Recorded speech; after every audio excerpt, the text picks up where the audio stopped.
Si le Rosières Saint-Julien Handball est aujourd'hui en position de monter en National 2 la saison prochaine, le club le doit surtout à sa politique de formation unique dans le département. 90% des joueuses de l'équipe 1 sont issues du RSJH. Wendy, 18 ans, formée au club. Je suis Megan Hill, j'ai 14 ans et je suis formée au club. Christelle Gueux, 34 ans, au club depuis 24 ans. Laurence Bernard, 35 ans, formée au club. Donc Deon, Manon, 19 ans et formée au club. Et la liste est encore longue, voire interminable. Cette formation joue en plus un rôle très important dans un groupe comme celui de Cathy Mayayo. Moi j'y mettrais aussi le respect du maillot, l'investissement individuel, mais qui de ce fait, toutes les individualités mises bout à bout font un collectif qui devient quand même assez performant.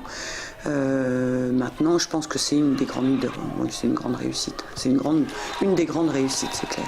Les joueuses se connaissent donc depuis très longtemps, elles évoluent ensemble pour la plupart depuis plus de 10 ans.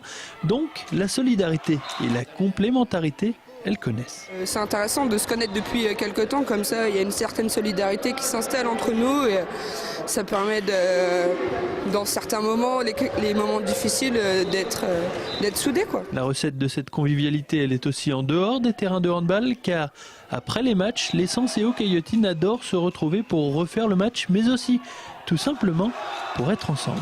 C'est pas un secret, on aime aller manger un bon bout ensemble à la fin, on aime bien boire une bonne bière à la fin d'un match.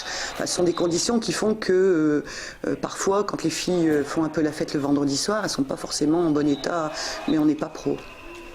Les filles ne sont pas payées pour jouer, elles sont là pour prendre du plaisir. Aujourd'hui, elles recueillent donc les fruits de tous leurs efforts avec cette place dans le haut de tableau, leur permettant de rêver à une possible accession. Ce n'est toutefois pas une obsession pour les filles de Cathy Mayayo qui ne se prennent nullement la tête avec ça. On joue le jeu, oui, il y a quand même un enjeu à la fin.